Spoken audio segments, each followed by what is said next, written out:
turn now to what's going on in the venture capital space, and specifically the lack of diversity that we have seen forever, and I think in many respects still see far, far too much of. We're joined now by Jarrid Tingle. He's a managing partner over at Harlem Capital. Jarrid, good to have you back on the program. Let's start with some stats that you provided to us, and we've seen versions of these for the last several years about how few dollars of venture funding are allocated to female-led companies, minority-led companies, and you guys see this as led by the investor side, and you are on the investor side. So when you look at your peer set now, what is it that you see, and how can we get it to move from a sea basically of white male faces to something that's more representative of what this country is?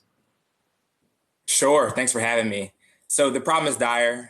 We estimate that women and minority-led exclusively companies only raise about 3% of all VC funding, despite being 70% of the population, which we do see stemming from the lack of diversity on the investor or GP side.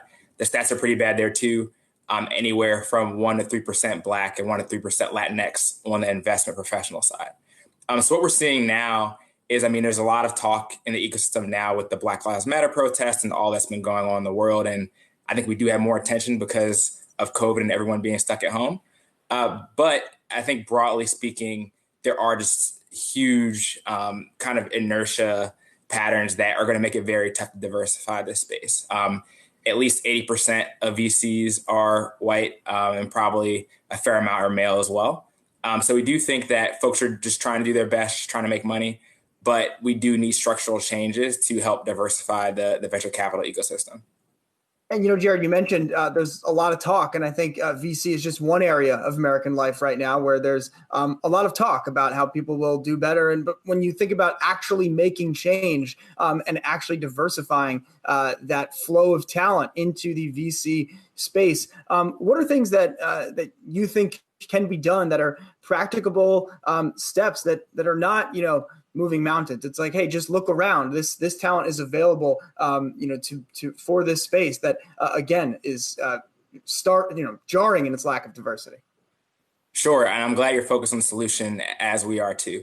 So first and foremost, we do think longer term investment firms should try to hire diverse folks on their investment teams. Hire more women, hire more Black, Latinx, Asian folks. We really do need more diversity to be able to change this. Ultimately, VC is a very subjective game where it's based on networks, it's based on potential, and without having diverse representation, it's really tough to make those bets in a good way. So longer term, I think that's the ultimate solution. What you've seen, the workaround for folks like myself who haven't had an easy way into VC, is to start your own firms. So I think one thing you're seeing is that a lot of women and minorities are having chances to get into VC because they start their own firms. For the larger tier one existing institutions, I think second, what you can do is just work with firms like us. We spend all day on the ground. We know where the diverse talent is. We know where the diverse companies are. You can work with us and be able to efficiently see more deal flow.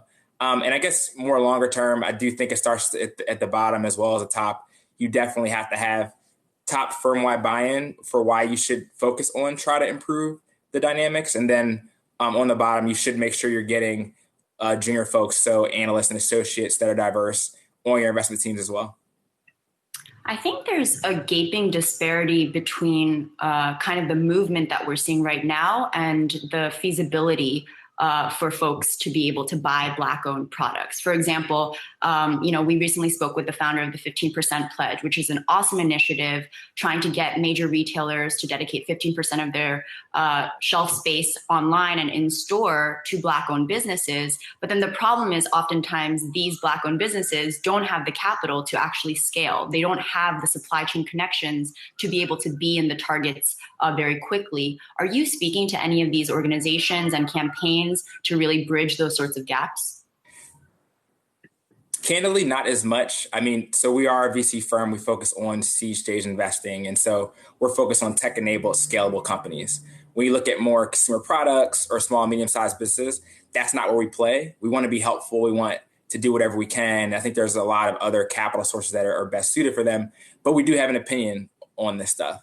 I do think I wouldn't say necessarily that that's true all the time. Some of these companies are able to scale. Like Sundial Brands is a really good example of a company that was able to build a product that sold to Unilever for probably reportedly over $1 billion.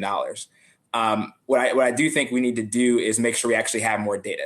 There are very few surveys done, and without measuring, it's hard to manage and improve the stats. So a lot of people are operating blind. People talk about the pipeline problem or X, Y, and Z without having true data or robust data to support it. I do think the initiatives are important, though. I do think we all should be focused on trying to spend our dollars with a more diverse set of folks whenever we're buying something, when we're investing. But ultimately, I do think first we need to have the information, and then we can make informed policy changes or private sector changes that actually catalyze and accelerate the change. Hey, Jarrid, I mean, Harlem Capital has obviously been very successful in having a diverse workforce, just in terms of looking at your employees. So it can be done, and it can be done. You can hire extremely talented people, obviously. But for those companies that are struggling, obviously, what are some of the things that companies can do to better identify employees and in order to increase these diversity counts in a relatively short time frame? Sure. For us, first, it's posting your job postings publicly, which a lot of small organizations don't want to do. But people can't apply to jobs that they don't know exist. And if you don't have a public job posting, you're just going to go to folks that you've known over time. And given how housing networks, friendships work, you're just not going to organically get those diverse folks in the ecosystem. So that's number one, which does take time, but I do think it's worthwhile. I think the second thing you can do is make an effort to work with folks that have cracked the code. So work with organizations that do focus on diversity, like us if you're in the VC space. There are other companies that are actually specializing in helping folks find diverse talent pipelines. Jopwell is one of them. I think they're backed by Andrew Reese and some others. They've done a really good job at really curating that. And ultimately, I think the first step is just acknowledging there's a problem. And then once you acknowledge there's a problem that you hope to solve it, then you can find and search for the folks that are specialized on the ground, do have the connection to resources that can help you with the talent pipeline. The first step is taking an interview. So you don't have to change your workforce overnight, but you should at minimum make sure the folks you're bringing in to interview are diverse and at least represent the country. All right, Jarrid Tingle, managing partner at Harlem Capital. Always great to get your thoughts. Thanks so much for joining the program. We'll talk to you soon. Have a great summer. Thank you. You too.